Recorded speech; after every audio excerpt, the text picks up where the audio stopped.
أعوذ بالله من الشيطان الرجيم بسم الله الرحمن الرحيم والصلاة والسلام على رسول الله إن الحمد لله نحمده ونستعينه ونستغفره ونستهديه ونعوذ بالله من شرور أنفسنا وسيئات أعمالنا من يهده الله فلا مضل له ومن يضلل فلا هادي له أشهد أن لا إله إلا الله وحده لا شريك له أشهد أن محمدا عبده ورسوله وبعد السلام عليكم ورحمة الله وبركاته.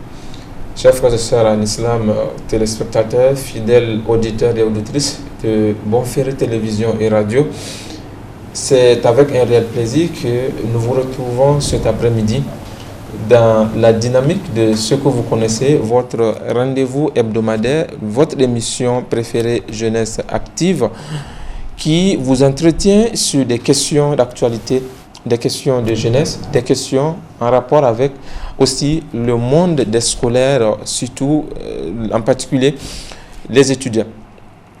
Dans la continuité de ce que nous avions débuté 3 semaines de cela, aujourd'hui en 4e partie, nous revenons sur le sujet de l'orientation des nouveaux bacheliers. Après avoir parlé de la réalité en ce qui concerne les offres de formation disponibles dans nos universités publiques, la réalité concernant le choix des instituts, le vrai visage des instituts au Niger. Aujourd'hui, en 4e partie, nous parlons aussi des réalités et défis ou perspectives de notre enseignement supérieur. Notre problématique aujourd'hui s'intitule « Les bacheliers nigériens face aux réalités de l'enseignement supérieur au Niger, défis et perspectives ». Il sera donc question à travers cette problématique de passer en revue les réalités auxquelles font face le secteur de l'enseignement supérieur au Niger, mais aussi ces nouveaux bacheliers, que faut-il dire encore, que faut-il dire en ce qui concerne ces réalités entre les instituts, les grandes écoles privées, mais aussi nos universités publiques. Pour en parler donc, je reçois un seul invité cet après-midi, notre consultant, Dr Sidou Adamou. Docteur, salam alaikum. Bonsoir, merci une fois de plus d'avoir accepté encore notre invitation, docteur. Merci. Merci bien. Le temps aussi de rappeler aux téléspectateurs que docteur, il sera peut-être du côté de Zender. Docteur va servir désormais à l'université de Zender. On n'aura peut-être pas cette chance de l'avoir comme on le voudrait sur ce plateau, mais nous reconnaissons à docteur tous les efforts qu'il a fournis en termes de sensibilisation, l'effort qu'il a fourni pour répondre à chaque fois à nos différentes sollicitations. Docteur, nous sommes vraiment reconnaissants et nous vous souhaitons plein succès du côté des Indiens dans cette profession si noble qui est l'enseignement. Merci infiniment. Alors, chers téléspectateurs, je l'ai dit, aujourd'hui nous parlons de la réalité de l'enseignement supérieur. Alors, docteur, je vais commencer avec cette toute première question. Vous êtes du domaine depuis des années maintenant. L'enseignement supérieur au Niger, quand on vous demande votre lecture, les réalités actuelles auxquelles se trouve confronté notre enseignement supérieur. Docteur, quelle lecture vous faites? Bien, merci Saïd, Jazakallah khair. L'enseignement supérieur, quelle réalité, qu'est-ce qu'on peut dire? Et en fait, notre enseignement supérieur ne peut pas faire l'exception. Il est justement à l'image de notre pays où nous savions déjà que pratiquement depuis presque une vingtaine d'années, le Niger est classé au peloton, si on peut dire, de l'indice du développement humain. Et justement, parmi les facteurs clés de ce classement ou des éléments de l'indice du développement figure justement l'enseignement supérieur. Comment vit aujourd'hui l'enseignement supérieur ou comment l'enseignement supérieur se présente? Dans un premier temps, il faut dire justement que l'enseignement supérieur au Niger est peu ou très peu développé, si on peut le dire. Avec les problèmes que tout le monde connaît, les infrastructures qui manquent au niveau des institutions universitaires, que ce soit au niveau privé comme au niveau public. On a vu déjà tout dernièrement le télé que ça a levé déjà le fait que l'État voulait faire et jusque-là, ce n'est pas encore réglé, la concession d'une école publique à une université privée. Ça veut dire que quelque part déjà, le problème des infrastructures se pose. Or, on ne peut pas faire un enseignement supérieur sans, évidemment, d'amphithéâtre, sans salle de cours, sans laboratoire, sans, etc. Ça, c'est au niveau, on allait dire, équipement. Au niveau maintenant du personnel, au niveau de l'enseignement supérieur, dans pratiquement toutes les universités, on a un personnel qui est pratiquement vieillissant. Que ce soit du côté du personnel administratif et technique, que ce soit du côté du personnel d'encadrement, que ce soit les enseignants-chercheurs de rang A ou les enseignants de rang B. Pourquoi le personnel est vieillissant? Parce que justement, les recrutements, on peut dire, ne suivent pas. Parfois, il faut peut-être 5 ans, 10 ans pour que le département recrute ou pour que l'État présente l'offre pour recruter des enseignants. Donc cela voudrait dire justement qu'il y a à ce niveau des difficultés. Le troisième aspect qui fait la réalité de cet enseignement supérieur, c'est qu'aujourd'hui, l'enseignement supérieur public est supplanté par la promotion d'un enseignement supérieur privé, avec la prolifération d'instituts qui se créent dans pratiquement, on peut dire, à tous les bouts de rue. Tous les bouts de rue, chacun, dès que vous trouvez un immeuble, dès que vous trouvez l'opportunité, vous demandez votre agrément, vous créez votre université ou votre institut d'enseignement supérieur ou ce qu'on appelle les grandes écoles. En tout cas, la situation, elle est là. L'enseignement supérieur public est de plus en plus en train d'être tensé par un enseignement supérieur dont la qualité, on peut dire, que ce soit au privé comme au public, va certainement rester à désirer. On a déjà vu les desiderata qui sont liés à tout ce qu'on connaît comme facteur de blocage, mais au-delà de tous ces problèmes, c'est qu'on a aussi une démographie, c'est une chance pour le Niger, qui croît de manière exponentielle et dont justement les infrastructures, le personnel enseignant, les structures d'accueil ne peuvent pas assurer la continuité, sinon la suite. D'accord. Au regard de ce tableau sombre, justement, docteur, que vous venez là de dresser, donc, on est en droit de dire que le milieu, le secteur de l'enseignement supérieur au Niger n'est pas tout à fait reluisant, comme tel. Naturellement, je l'ai dit tout de suite, ce n'est pas au-delà de l'image du pays. Et ce n'est pas reluisant parce que justement, les conditions ne sont pas fortement créées. Je vais vous dire, je ne suis pas dans les secrets peut-être du budget des différentes universités, mais je sais que le budget des différentes universités réunies ne font pas parfois le budget de la présidence. C'est une vérité amère, c'est cru, mais c'est comme ça que ça se passe. Alors, lorsqu'on n'investit pas dans l'enseignement supérieur, on ne se rend pas compte de l'intérêt et des avantages que nous sommes en train de perdre.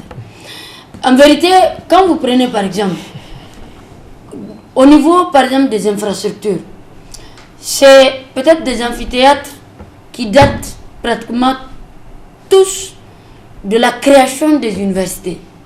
Quelques rares amphithéâtres ont été élaborés, mais qui parfois sont vite supplantés par le nombre des étudiants. On aurait peut-être aimé avoir, je ne sais pas, le dernier site qui a été créé par les Indiens, comment ça s'appelle, le centre Mahatma Gandhi, avoir des espaces comme ça, de 25 000 places, peut-être qui peut contenir un certain nombre de promotions d'étudiants. C'est comme ça normalement que les choses devraient se faire, mais il faut aussi tenir compte de la réalité des moyens de nos pays. On ne peut pas, comme on dit, la plus belle fille du monde ne peut donner que ce qu'elle a. Nos États font ce qu'ils peuvent, mais c'est bon, comme disent les Burkinabés, c'est pas arrivé. Alors là aussi, docteur, au-delà de l'aspect infrastructure, à l'interne, il y a d'autres problèmes, notamment peut-être que ce que les bacheliers, tous les tout nouveaux bacheliers qui vont désormais entrer dans ce monde qui est tout à fait nouveau pour eux, il y a aussi des questions de retard qui, surtout dans le secteur public, qui est là aussi. Oui, naturellement, c'est lié aussi à l'action conjuguée des différents acteurs de l'université ou des universités en tout cas publiques.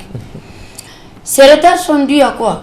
Sont dus, je l'ai déjà souligné, par le manque de personnel.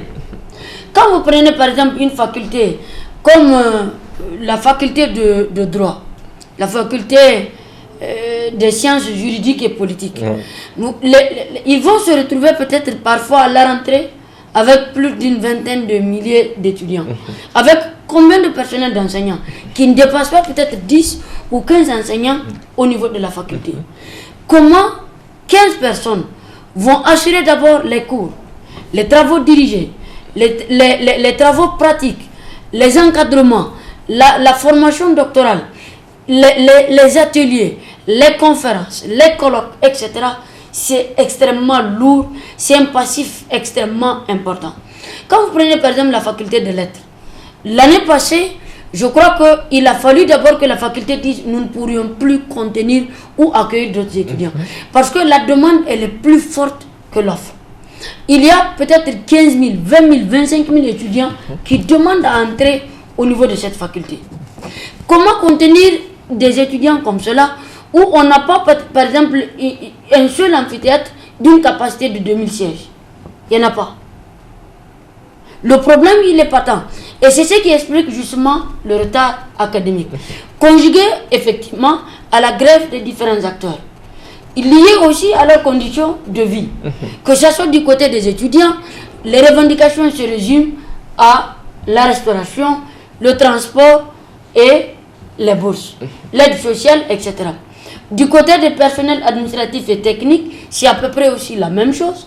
Ils demandent toujours l'amélioration des conditions de vie, l'amélioration de leur situation salariale, etc. Du côté des enseignants-chercheurs aussi, c'est à peu près la même chose. Eux aussi, c'est toujours les mêmes revendications, parfois avec un certain nombre de retards, dans le paiement même des salaires, ou dans le paiement de certains droits qu'ils appellent des droits statutaires. C'est-à-dire ceux qui devraient revenir de droit, les primes de recherche, les frais d'encadrement, etc., qui parfois, et les frais même pour les équipements de laboratoire. Et on ne peut pas, par exemple, faire fonctionner une école doctorale avec 0 franc. Et lorsqu'on fait le budget de l'université ou des universités publiques, lorsqu'on enlève le salaire du personnel enseignant, le salaire du personnel administratif et technique, je ne crois pas qu'il reste grand-chose pour le fonctionnement de l'université. Si on enlève l'eau, l'électricité, etc., je ne pense pas qu'il reste grand-chose pour la recherche. Alors là, docteur, justement, c'est des réalités qui sont tout à fait là, on les vit au quotidien. Alors, dans cette question de retard, dans ces problèmes-là que vous énumérez justement, ce que l'étudiant peine à comprendre, à plus forte raison le nouveau bachelier, comment expliquer, c'est justement lié au retard, que la licence qui est censée être obtenue en 3 années de formation, le master en 5 années de formation, on va au-delà. Licence 5 ans, master peut-être 8 ans, 7 ans. Vous expliquez ça comment aussi, docteur? Oui, c'est toujours les mêmes facteurs. En fait, comme on dit, les mêmes causes produisent les mêmes effets. Qu'est-ce qui se passe? Quand les étudiants viennent, j'ai déjà expliqué le nombre criard de manque de personnel d'encadrement. Quand vous prenez par exemple le Niger, malgré tout, fait des efforts. Oui. Au niveau de l'université, les chercheurs font des efforts. Le Niger est lié à ce qu'on appelle le CAMES. Quand vous prenez par exemple au niveau de l'encadrement, un enseignant par exemple de rang A a un nombre de volumes horaires qui lui est destiné par exemple pour faire les cours. Un enseignant de rang B a un nombre de volumes dont il a l'obligation d'exécuter. Mais déjà quand au niveau du département ou au niveau des départements, il manque déjà d'enseignants, il est bien normal que les cours ne vont pas suivre. Oui. Ajoutez aux grèves, parce que dans le système LMD, le facteur grève n'a jamais été pris en compte. C'était quelque chose qui n'était pas prévu par les textes. Oui. Mais malheureusement qui est arrivé. C'est-à-dire que dans le système LMD, lorsqu'on perd une seule semaine, on touche pratiquement à tout le calendrier. Une seule semaine de retard, une seule semaine de grève. Et imaginez que parfois, la grève des étudiants peut aller au-delà d'un mois. Oui. La grève des enseignants peut aller au-delà de 2 mois. Donc ça fait en sorte que d'abord les années s'accumulent et les promotions s'entassent. Le problème d'encadrement y est, puisque au niveau de l'encadrement, les textes du CAMES disent que, par exemple, ne peut pas encadrer un étudiant, ne peut encadrer, du moins j'allais dire, en master un étudiant qu'un enseignant, par exemple, qui est un maître assistant. Ou un enseignant qui est de rang A, c'est-à-dire les maîtres de conférence et les professeurs. Donc ça fait en sorte que, au niveau des soutenances, il n'y a pas assez de personnel d'encadrement et les gens s'entassent. Vous allez trouver peut-être parfois un seul enseignant avec 20, peut-être 15, 30 étudiants. Il ne peut pas se décupler entre tous ces étudiants. C'est extrêmement difficile et le problème, il est patent. Maintenant, même au niveau des étudiants, qu'est-ce que les étudiants font comme investissement pour pouvoir parvenir justement à sauter les obstacles? Les obstacles d'abord liés aux examens. Comment réussir son examen? Quand l'étudiant vient parfois en première année, il se dit, bon, que moi j'ai tout le temps. Il se met à s'amuser, il se met à divaguer dans tous les sens. Il rentre peut-être dans du syndicat, il rentre dans le show, il fait comme bon lui semble. Et au bout de certaines années, c'est en ce moment qu'il essaie de se rattraper. Mais déjà, il a acquis un certain nombre de retard.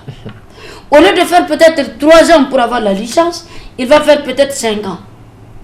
Peut-être 6 ans même pour certains. Avec des crédits qui s'entassent, surtout les crédits de la première année. Et c'est surtout la première année que le plus souvent, tous les étudiants de première année, les nouveaux bacheliers négligent. Ils considèrent que comment on va leur apprendre, comment on appelle les pronoms, comment...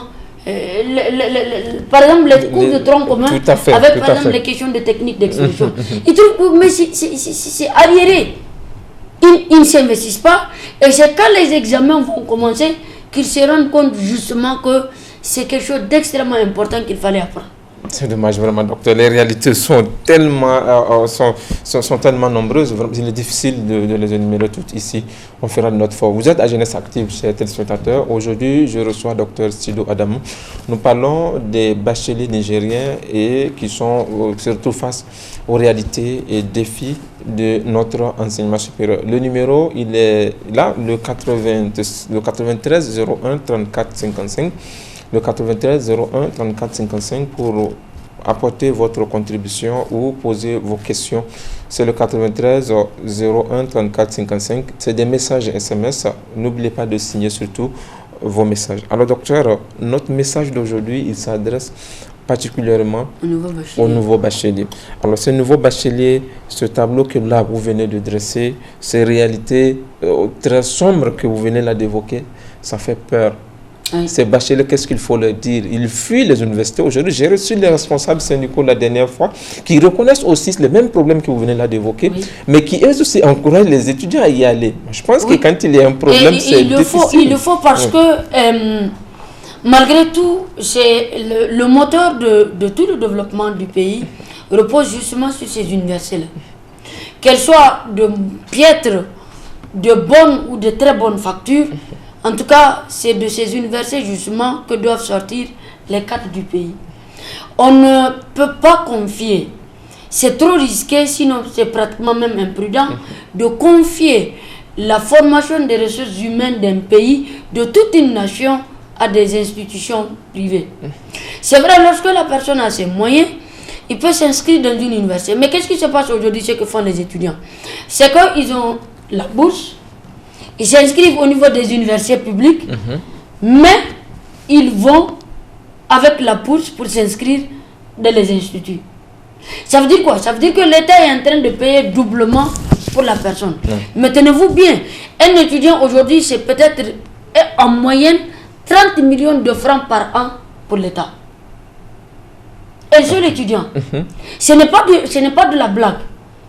Et lorsque l'État investit doublement pour la personne, ça fait déjà un manque à gagner pour le budget national. Pour la promotion de d'autres qui attendent au moins d'avoir cette place que toi tu as eu la chance d'avoir, dont lui, il a demandé mais il n'a pas eu. Et donc il faudrait d'abord que ces étudiants-là se disent, moi en tout cas le conseil que je donne le plus souvent aux étudiants qui viennent, c'est d'abord de commencer peut-être par faire l'université, sous la forme classique que nous la connaissons, pour avoir au moins une licence. C'est plus facile quand vous avez une licence d'aller faire peut-être un master professionnel dans les instituts privés qui ont plus d'offres parfois, parce que eux, c'est votre argent, eux, c'est un personnel réduit, eux, c'est une compétence qu'on peut chercher ailleurs, que l'État peut-être n'est pas forcément obligé, ou l'État ne s'oblige pas à investir pour les universités privées, ou pour les universités publiques, j'allais dire. Oui. Donc, il faut que les étudiants se disent, ou les nouveaux bacheliers se disent que il est bien de faire une formation professionnelle, mais il faut peut-être commencer par faire une formation générale. Pour avoir une culture de base, avoir cet esprit universel de critique, et d'ailleurs devenir peut-être même un chercheur pour ce pays. On a besoin de biotechnologues pour développer notre agriculture. Oui. On a besoin d'économistes pour développer notre économie. On a besoin de juristes pour faire booster les questions de justice. On a besoin de littéraires pour au moins écrire et sensibiliser le peuple. On a besoin de géographes. On a besoin de. Le Niger est un pays tout neuf. C'est un pays qui a à peine 60 ans. C'est peut-être même là l'âge de la maturité. Donc tout commence aujourd'hui. Alors là, docteur, je vais profiter pour poser la question. Déjà, nous sommes dans le deuxième volet, les réalités, universités publiques et instituts. Il y a Mainestra qui nous écrit, assalamu alaikum. L'université retarde les étudiants car au lieu de 3 ans pour obtenir la licence, on passe 2 fois 6 ans. Alors que celui qui fait une école professionnelle, en 6 ans, il obtient son master. C'est la question de Mainestra. Qu'est-ce que vous dites? Tout est relatif en fait. C'est quel master la personne a obtenu. Et sur la base de quelle expertise. Ça reste justement à désirer au niveau des instituts privés. C'est pas que je discrédite leur formation. Mais de la grande majorité, ce n'est pas la même rigueur qu'au niveau des universités publiques. Et puis, on a un problème. Nous sommes en fait en face d'une génération qui est trop pressée. On veut que... Moi, c'est ce que je dis aux gens. Quand ils me disent, monsieur, je suis inscrit à l'université, je dis, bon, l'université a horreur de 3 choses. Je connais, je suis pressé, je dois avoir mon diplôme d'antan. Il y a des facteurs endogènes comme exogènes qui peuvent influencer cette formation. C'est pas que les universités même ont ce goût ou ce plaisir pour pouvoir forcer les gens à faire 6 ans. Mais ce sont les situations qui les obligent. Mais les jeunes ne sont même pas pressés même de faire 3 ans. Même dans les instituts, qu'est-ce que les gens font? Nous intervenons, nous voyons ce que les gens font. C'est parfois des cours du soir où la personne a déjà fait le boulot, il est très fatigué, il vient, c'est à peine s'il même peut suivre le cours. Il y a quelque part un problème. Oui. On ne peut pas créer quand même ou faire des ressources humaines totalement relâchées comme cela.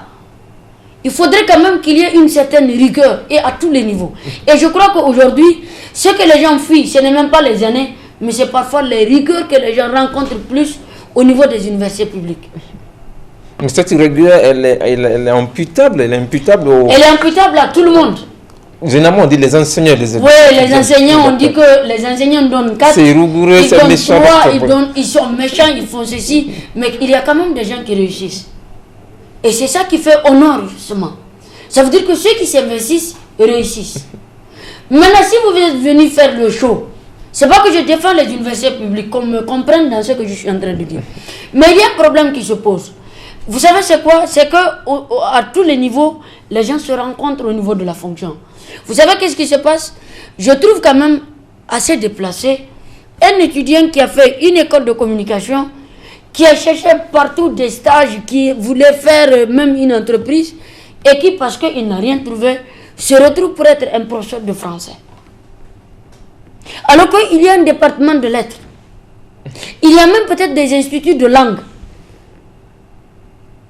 Il n'est pas parti faire ça, il a fait communication. On a dit, bon, communication, c'est très proche du français, alors que c'est des filières et des profils qui sont totalement différents. Oui. Ou quelqu'un qui fait, je ne sais pas, gestion des entreprises, qui se retrouve le lendemain à vouloir enseigner mathématiques. J'étais la dernière fois à un entretien d'embauche d'enseignants pour une école privée.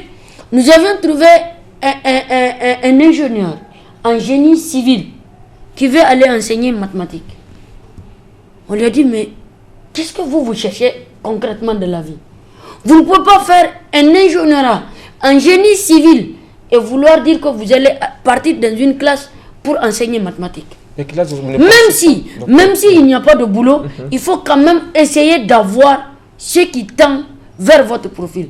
Si vous savez que c'est comme ça que vous allez faire, il fallait vous inscrire au département de mathématiques et aller enseigner mathématiques dans les écoles. Mais vous ne pouvez pas faire par exemple génie civil et venir vouloir enseigner mathématiques. C'est vrai qu'il n'y a pas de l'offre, mais c'est là où aussi on va demander aux diplômés d'être assez ingénieux et de créer les choses. Je disais tout de suite que le Niger est un pays neuf. C'est vrai que c'est un pays neuf. Tout est à construire dans ce pays. Et tous les rêves sont possibles. Il faut seulement se donner les moyens. Il y a des entreprises qui cherchent des ingénieurs en génie civil. Oui. Mais pourquoi ne pas aller vers eux? Ne serait-ce que pour faire du bénévolat. Peut-être en attendant de trouver un salaire. Mais les gens, quand ils font certaines choses, c'est vraiment parfois pour faire seulement. Et une formation après le bac ne se fait pas pour faire. Si vous êtes amusé pour avoir le bac, il faut faire extrêmement attention. Vous êtes en train de construire votre carrière et votre vie. Et là, justement, c'est la question que j'allais poser, docteur. Aujourd'hui, nous faisons face à une question qui revient récurremment. Les nouveaux bacheliers aujourd'hui, qu'est-ce que je vais faire? Quelqu'un qui vient vous demander, j'ai mon bac, je ne sais pas dans quelle filière, dans quel domaine je vais m'inscrire. À ces gens-là, à quoi? Qu'est-ce qu'il faut leur dire? Alors là c'est peut-être de demander conseil parce qu'il est peut-être un peu trop tard, puisque la personne a déjà eu le bac.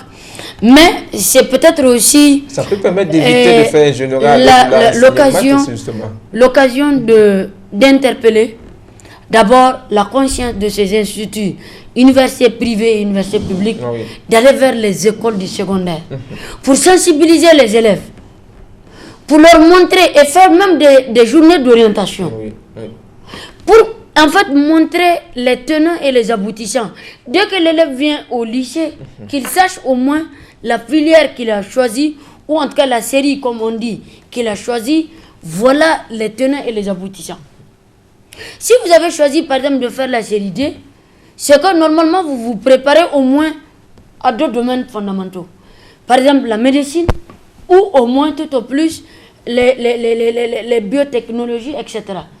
Parce que vous êtes normalement dans une série qui vous prépare déjà à être apte à développer des compétences en biologie, plus d'ailleurs, et des compétences en mathématiques et en physique. Si vous venez en série littéraire, c'est pas pour rien que les enseignants des classes de secondaire ont ce mot à la bouche. Il faut lire.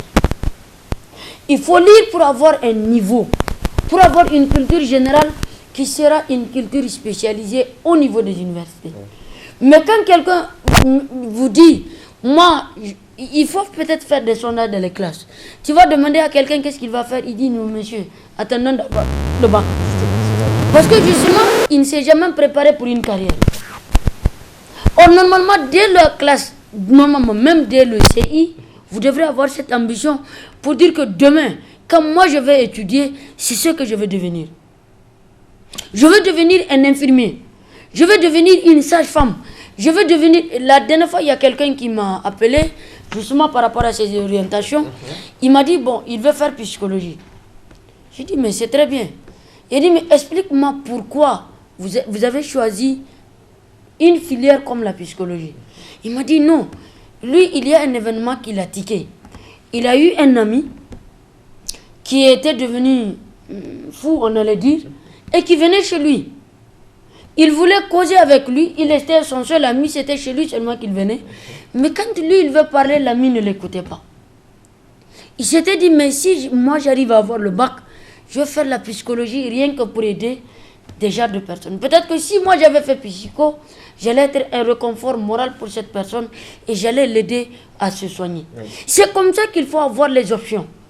Je veux être un médecin parce que j'ai vu qu'au Niger, les femmes meurent par exemple en couche. Toutes les minutes qui passent, c'est des milliers ou c'est des femmes qui meurent. Donc il faut que j'aide au moins les mamans parce que j'ai une maman qui a souffert beaucoup pour moi. Pour quelqu'un qui a une vision de société. Oui, j'ai eu un très bon professeur de français. Moi, je voudrais au moins enseigner le français pour être comme lui. J'ai eu un très bon professeur de mathématiques. Je voudrais être juste un professeur de mathématiques moi aussi pour enseigner les mathématiques comme lui. C'est comme ça que ça se passe. Il faut qu'il y ait une émulation, qu'il y ait un mentor, comme on dit, qui vous a poussé à devenir ce que vous allez être. Peut-être le papa parfois. Il est ingénieur en télécom. Vous avez déjà eu la chance de manipuler les ordinateurs au moment où vos amis vont les découvrir peut-être après leur master ou pendant qu'ils sont en train de rédiger leur master.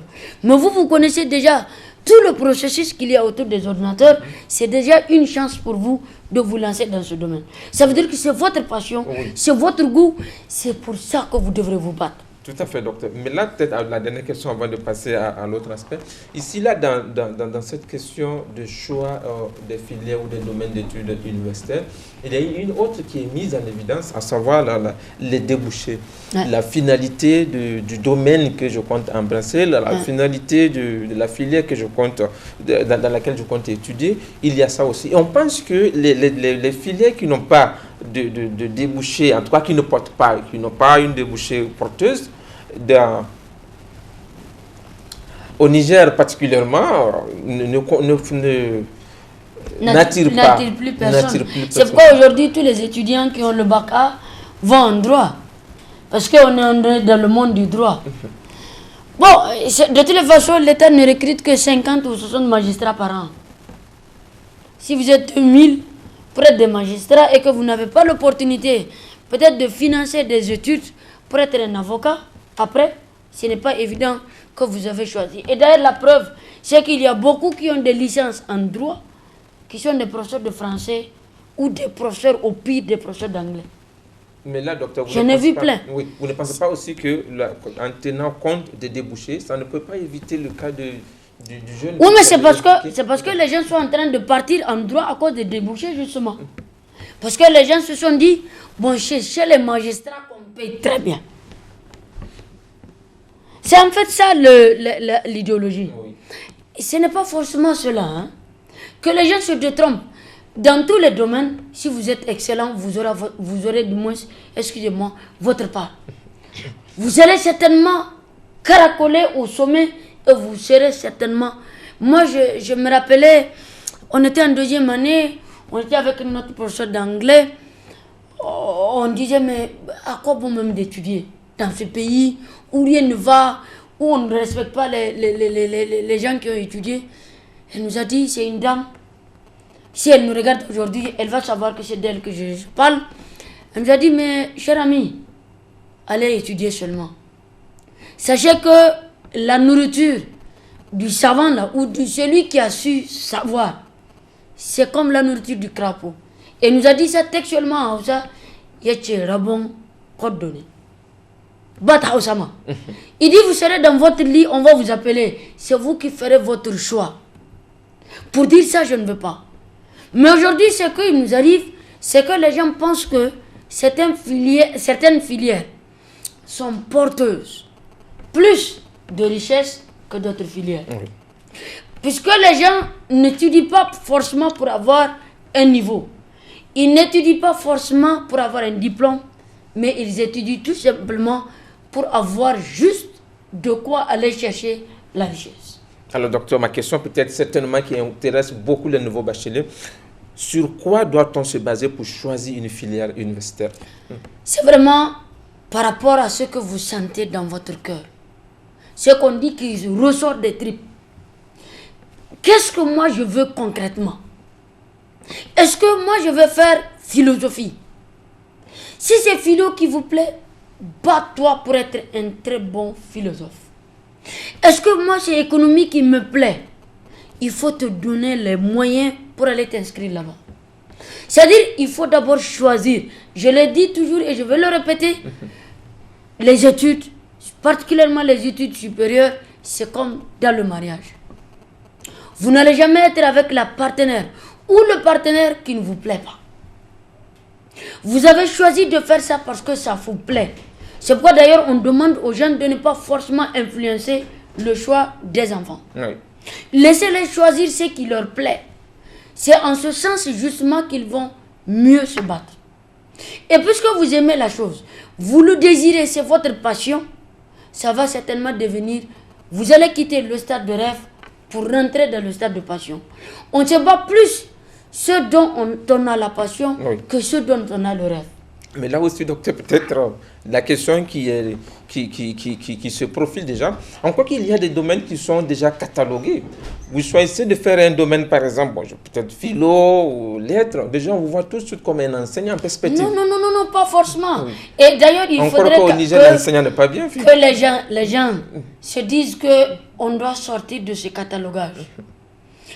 Vous pouvez être un philosophe et finir comme étant un communicateur patenté de très bon niveau. Vous pouvez être un philosophe et devenir un manager d'une entreprise. Il faut que nous sortons du catalogage selon les profils.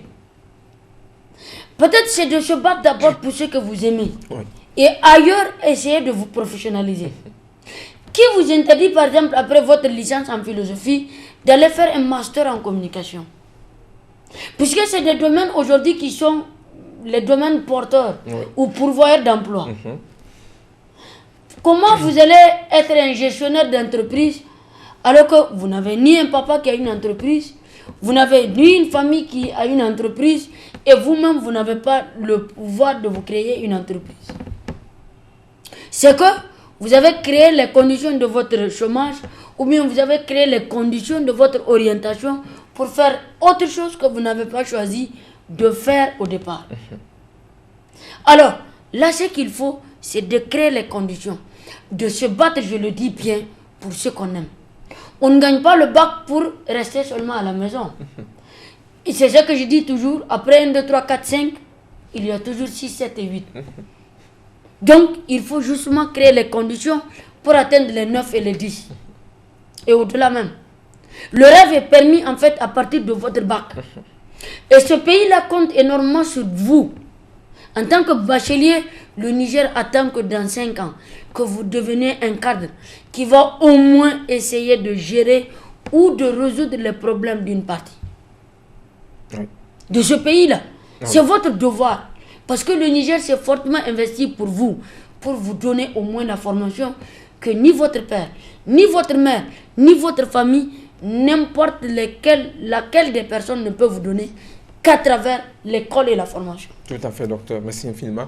Vous êtes à Jeunesse Active. C'est intéressant, docteur. Honnêtement, c'est intéressant ce que vous dites. Nous avons un message qui nous est parvenu. Nous avons Ridouane depuis le quartier Bassoura qui nous écrit « Assalam, j'apprécie vraiment votre émission. » Qu'il pose la question, est-ce qu'il y a possibilité d'écouter les émissions antérieures? Les émissions sont disponibles sur YouTube. Ridouane, vous cliquez seulement Jeunesse Active. IMN Niger, vous verrez les émissions antérieures. Je salue docteur de passage. Docteur, vous avez le salut de Ridouane qui nous suit, qui apprécie cette émission. Merci. Le numéro, c'est le 93 01 34 55. 93 01 34 55, c'est des SMS ou des questions ou contributions que vous pouvez nous envoyer. Docteur, nous tirons à la fin du temps qui nous est imparti. Alors peut-être la question, au-delà, au regard de tout ce que nous avons dit, la question qui peut intéresser certainement les nouveaux bacheliers. Aujourd'hui, il y a une sorte d'ambiguïté. Le choix n'est pas clairement défini entre institut et université. Entre ces deux, docteurs, qu'est-ce qu'il faut conseiller à ces nouveaux bacheliers? Non, en fait, toutes les formations sont bonnes et elles sont la bienvenue. Quand on sait déjà ce qu'on veut. Dans les instituts, le plus souvent, ce sont des formations professionnelles. Même si à l'université, il y a des filières professionnelles. Mais il y a certaines conditions au niveau de l'université. Vous ne pouvez pas, par exemple, vous inscrire en communication tout de suite. On va vous dire d'abord, il vous faut au moins une licence. Vous ne pouvez pas vous inscrire, par exemple, en art et culture, il vous faut au moins avoir un bac plus 2, etc., etc. Donc, ça dépend de ce que vous choisissez. Si vous faites une formation professionnelle, le plus souvent, ce sont des formations qui sont très courtes. 2 ans pour faire votre BTS, avoir votre diplôme et aller commencer votre carrière. C'est un choix. Vous partez, cela ne vous empêcherait pas justement de continuer. C'est ce que le plus souvent les gens font. Certains d'ailleurs qui ont choisi de commencer à travailler juste après le brevet, le font comme cela. Cela ne vous empêcherait pas de caracoler jusqu'au dernier niveau des classes ou des catégories professionnelles. Maintenant, au niveau des universités, c'est que ce sont des départements où, ces départements-là sont structurés en des enseignements. Ce qu'il faut, c'est d'abord essayer de savoir qu'est-ce que les gens font. Et pour le faire, il faut rester dans le système du mentorat. Comment se fait le mentorat parfois? C'est que par exemple, un étudiant qui est en licence, peut-être il est plus informé de ce qui se passe dans le département plus que quelqu'un d'autre. Oui. Alors dis-moi, qu'est-ce qui se passe par exemple en philo? Qu'est-ce qui se passe en lac? Qu'est-ce qui se passe en droit? Qu'est-ce qui se passe en agronomie? Qu'est-ce qui se passe en médecine? Comment ça se passe? Tel enseignant, qu'est-ce qu'il veut? Tel enseignant, qu'est-ce qu'il cherche? Tel enseignant, qu'est-ce qu'il enseigne? Quels sont ses comportements? Quels sont ses caractères? Quels sont ceci? Vous allez vous renseigner déjà en amont. Vous avez déjà donc une topographie de votre environnement universitaire. Au-delà, c'est de se dire de ne jamais céder à la toute première difficulté. Vous pouvez avoir 4 à un examen au départ et avoir 17 à la fin. C'est possible. Oui. Mais il faut se donner les moyens. Mais aujourd'hui, ce qui se passe, les gens déjà viennent au niveau des universités publiques particulièrement, que je connais un peu, et avec des idées préconçues ou des idées arrêtées. On a dit qu'à l'université, les enseignants coincent les étudiants, ils ne veulent pas de leur réussite, ils sont contre leur progrès, ils ne veulent même pas que les gens deviennent des licenciés ou des masterants, etc. Et là, dès que vous avez un 4, à la seconde session, vous avez un 5, vous baissez déjà les bras, vous abandonnez et vous ne savez même pas parfois où vous allez vous retrouver. Je parle particulièrement à ceux qui manquent de moyens. Ceux qui n'ont pas les moyens doivent se désillusionner. Vous n'avez pas les moyens, vous n'avez pas peut-être la bourse. Il faut donc vraiment serrer sa ceinture et venir s'inscrire à l'université comme tout le monde. Oui. Se battre pour avoir son diplôme et s'en sortir à bon compte. C'est possible d'avoir une licence en 3 ans. Si toutes les conditions atmosphériques sont réunies, pourvu qu'il n'y ait pas trop de grève, pourvu qu'il n'y ait pas trop de perturbations côté étudiant comme côté enseignant, pour que au moins les choses puissent se dérouler normalement.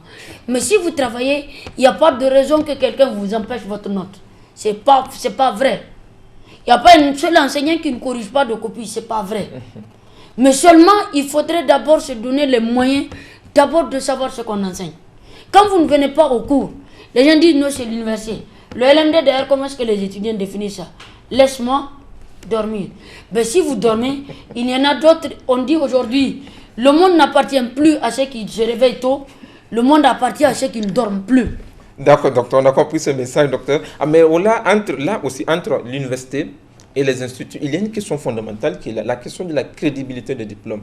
Aujourd'hui, on parle de diplôme, il faut que le diplôme soit reconnu par le CAMES. Et il semble qu'il y a des instituts, nombreux d'ailleurs, qui n'ont pas de diplôme internationalement reconnu. Là aussi, c'est une question. Parce que justement, quand vous avez par exemple une licence dans un institut qui n'est pas, c'est-à-dire beaucoup d'instituts ou beaucoup d'universités privées, ce n'est pas toute l'université qui est prise en charge. C'est juste certaines filières qui sont homologuées par le CAMES. Oui. Ce n'est pas toute l'université. En tout cas, au Niger, je ne sais pas. Je ne connais pas le circuit des universités ou des instituts privés. Je n'en connais pas trop. Donc, toutes les filières de formation sont homologuées par le CAMES. Il y a certaines universités comme SKE, d'ailleurs, qui a certaines filières reconnues par le CAMES. Je ne connais pas pour toutes les universités et les instituts. Maintenant, le problème qui se pose, lorsque vous avez par exemple un tel diplôme, c'est qu'il y a des entreprises qui ne vont même pas vous accepter. Oui. Parce qu'ils considèrent que la formation, elle est d'un certain niveau. Il n'y a pas de la rigueur. Et d'ailleurs, vous ne trouverez pas certainement la même rigueur dans les instituts et universités privées et la même rigueur au niveau des universités publiques. Et c'est là où il faut dire c'est là où justement les candidats, les étudiants doivent faire très attention. Oui. Vous avez peut-être une ambition pour aller continuer des études au Canada, aux États-Unis. Ne pensez pas que peut-être après votre licence, que quand vous allez avec une licence, ils ne vont pas demander. Ils vont se renseigner. J'ai vu le cas où il y a un étudiant qui est parti s'inscrire dans une université aux États-Unis, en Pennsylvanie, et l'université a écrit à l'université de Niamey pour demander effectivement est-ce que cet étudiant-là a fait votre département. Et lorsqu'on a vérifié justement, il avait en fait plagié ou sinon il avait volé la licence de quelqu'un et finalement il a été chassé. Donc il faudrait faire extrêmement attention. Et par exemple, lorsque vous allez continuer vos études, c'est qu'on va vous demander tous vos diplômes antérieurs, y compris le bac. Dans certains dossiers, quand par exemple vous allez être recruté dans une université comme enseignant-chercheur, c'est parfois y compris votre brevet. Alors, c'est compliqué, docteur. Dernière question, docteur. On nous fait signe que nous sommes au terme du temps. Le temps de lire le message de Maïdawa qui nous écrit depuis la cité Faisal. Bonsoir à tous. Merci, docteur Sido, pour cette intervention combien importante, toujours dans le cadre d'édifier le public sur les mots qui minent notre enseignement supérieur au Niger. Message signé Maïdawa qui nous écrit depuis la cité Faisal. Merci Maïdawa pour cette contribution. Docteur, vous avez le salut de Maïdawa aussi. Merci beaucoup. Docteur, dernière question. Alors, le nouveau bachelier qui nous suit, quelles sont les prédispositions nécessaires qu'il lui faut tout de suite dans l'objectif de réussir ses études supérieures? Alors là, il devrait venir d'abord avec un bon niveau. S'il n'est pas venu avec un bon niveau, c'est l'occasion pour lui, ou dans n'importe quel univers universitaire où il va s'inscrire, c'est justement de rechercher d'abord ce niveau. Et d'ailleurs, l'un des grands défis aujourd'hui de l'enseignement supérieur, c'est justement ce déficit de niveau. Et c'est la dispersion aussi des étudiants. Tu veux t'inscrire à l'université, tu veux aussi faire un institut. Comme ça, c'est comme si les gens jouent à la tombola. Si ça ne marche pas à l'université, c'est tant mieux. J'ai déjà mon diplôme au niveau d'un institut. C'est très bien tout cela, mais la dispersion ne vous permet pas de vous organiser de manière correcte. Donc, il faudrait d'abord un très bon niveau. Oui. S'il n'y en a pas, il faut le chercher. Comment vous allez vous débrouiller, il faut l'avoir. Ça, c'est le premier atout. Le deuxième atout, c'est justement de savoir quelles sont les offres de formation au niveau des instituts, au niveau des universités privées, comme au niveau des universités publiques. Troisièmement, c'est de savoir quels sont les débouchés. Parce qu'au-delà de la formation, au-delà du diplôme que vous allez acquérir, c'est aussi une profession qui vous attend à la fin. Et parce que vous avez besoin d'avoir une vie épanouie, il vous faut certainement un métier épanoui. Lorsque vous faites ce que vous n'avez pas désiré, vous ne pourrez jamais réussir tout le temps. Battez-vous pour ce que vous aimez. Donnez-vous les moyens. Aujourd'hui, malheureusement, c'est ce qui nous manque. C'est inconcevable qu'on puisse dire qu'un étudiant qui a passé au bac puisse avoir quand même 0 à un examen. Et pourtant, pour tout celui qui intervient dans les universités, il le sait. Oui. Que ce soit dans les instituts privés, que ce soit dans les universités privées, que ce soit au niveau du public, c'est pratiquement la même chose. Tout à fait. Les gens, effectivement, n'ont pas le niveau. Et ils ne se donnent pas les moyens d'avoir le niveau. Que quand vous venez, comment est-ce qu'on appelle, vous inscrire dans une université, c'est comme si vous avez signé un pacte avec le diable. C'est quoi signer un pacte avec le diable? Vous savez que vous n'avez pas de répit jusqu'à ce que vous arrivez à le satisfaire. C'est la même chose que l'inscription dans une université quelconque. Vous n'avez pas de répit tant que vous n'avez pas votre premier ou dernier parchemin. Parce que si vous vous mettez à vous amuser, et aujourd'hui c'est ce qui se passe, c'est les fadas au quotidien. On est à l'ombre de 7 heures, on quitte, on va à l'ombre de midi, après on se retrouve dans l'ombre de 18 heures. Finalement, on passe tout son temps à devenir spécialiste des gens du quartier que de devenir spécialiste de ce que vous a amené à l'université. D'accord, docteur. On a compris le message. Et ce qui grève particulièrement le niveau, c'est aussi les temps de sommeil. Il faut se mettre très tôt au lit pour pouvoir se réveiller en forme. Et aller uniquement à la fac pour faire ses cours. Prendre ses cours, venir réviser, dormir beaucoup, travailler énormément. Il n'y a pas de raison que vous ne puissiez pas réussir. Il n'y a pas d'amusement, il faut travailler justement, docteur. Merci infiniment. Le message, nous l'avons compris, chers téléspectateurs. Nous étions en compagnie de notre consultant, docteur Sido Adamou. Il était question des nouveaux bacheliers face aux réalités, aux défis de l'enseignement supérieur au Niger. Le message, le dernier mot de docteur, nous l'avons compris. il est possible de réussir à l'université. Il faut savoir choisir les filières en fonction de ce que nous désirons, de ce que nous voulons être. Mais aussi, il faut bosser dur. Le domaine de l'enseignement supérieur n'est pas un domaine facile comme on pourrait se l'imaginer. Il faut travailler. Quand on travaille, il n'y a pas de raison d'échouer. Voilà en somme ce qu'il faut comprendre du message de Dr Sido Adamou. Docteur, merci infiniment. Merci d'avoir vraiment accepté notre invitation. Merci pour toutes ces contributions. Merci à vous également de nous avoir suivis. La 4e partie de l'orientation des nouveaux bacheliers s'achève ici. La semaine prochaine, Inch'Allah, nous entamerons une nouvelle thématique. Merci de nous avoir suivis. Merci à toute l'équipe de réalisation. Restez fidèles au programme de la radio et télévision Bonferré. Prions Allah de vous bénir, de vous guider dans vos différents choix. Travaillez, étudiez, bossez. Le Niger de demain, c'est vous, la jeunesse. Qu'Allah vous bénisse et bonnes choses à tous et à tous. Rendez-vous la semaine prochaine, Inch'Allah. Assalamu alaikum wa rahmatullahi wa barakatuh. Alaykoum salam.